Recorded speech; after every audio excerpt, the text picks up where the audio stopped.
টুকিটাকি রান্নাবাটি। কেমন আছো সবাই? আশা করি সবাই খুব ভালো আছো। আজকে করব চিকেন বাটার মশলা, যেটা যে কোনো রকম নান বা পরোটার সাথে অথবা রুমালি রুটির সাথে দারুণ যায়। ভিডিওটা হয়তো একটু লেন্দি হয়ে যাবে, কিন্তু তোমরা ধৈর্য ধরে দেখো। একদম রেস্টুরেন্টের মতো চিকেন বাটার মশলার টেস্ট পাবে তোমরা এইভাবে করলে।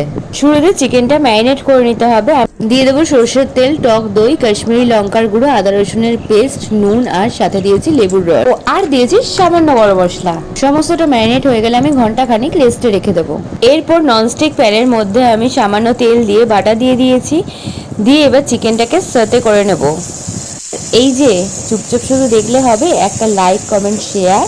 আর যারা এখনো ফলো করোনি তারা অবশ্যই ফলো করে দিও, আর যারা ইউটিউব থেকে দেখছো সাবস্ক্রাইব করে দিও। আমি একটু চাপা দিয়ে দিয়েছিলাম, বেশ ভালো কুকড হয়ে গেছে। আর আমি একটা সাইড করে উল্টে দিচ্ছি। চিকেনে কত সুন্দর কালার এসছে।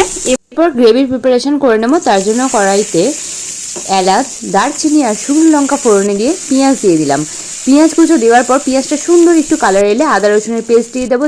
তারপর দেবো কাজু বাদাম, কেটে রাখা টমেটো, আর সাথে নুন দিয়ে দেবো, যাতে টমেটোটা খুব তাড়াতাড়ি মজে আসে, ভাজা ভাজা মতো হয়ে যায়। টমেটোটা একটু নরম হয়ে গেলে আমি সামান্য জল দিয়ে দেবো, যাতে পুরোটা সেদ্ধ হয়ে যায়।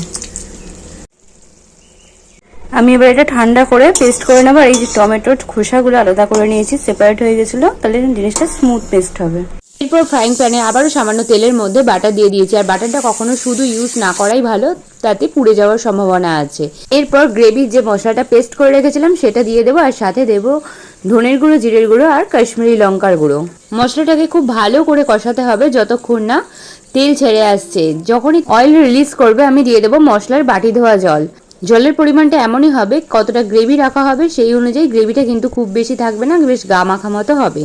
তারপর আর কি, গ্রেভি রেডি। আর আগে থেকে করে রাখা চিকেনটা আমি এর মধ্যে দিয়ে দিলাম। খুব ভালো করে চিকেনটাকে মিশিয়ে নেব। নিয়ে আমি 5 মিনিট মতো চাপা দিয়ে রেখেছিলাম, যাতে করে ভালো করে চিকেনের মধ্যে মশলার ফ্লেভারটা ঢুকে যায়। আর লাস্টে দিয়ে দেবো ক্রিম, সামান্য গরম মশলা আর কসুরি মেথি। গ্যাস অফ করে 10 মিনিট চাপা দিয়ে রাখবো। আর চাপা খুলে পরিবেশন করে দেবো অপর দিয়ে বাটার কিউব আর ধনেপাতা কুচি দিয়ে। টাটা।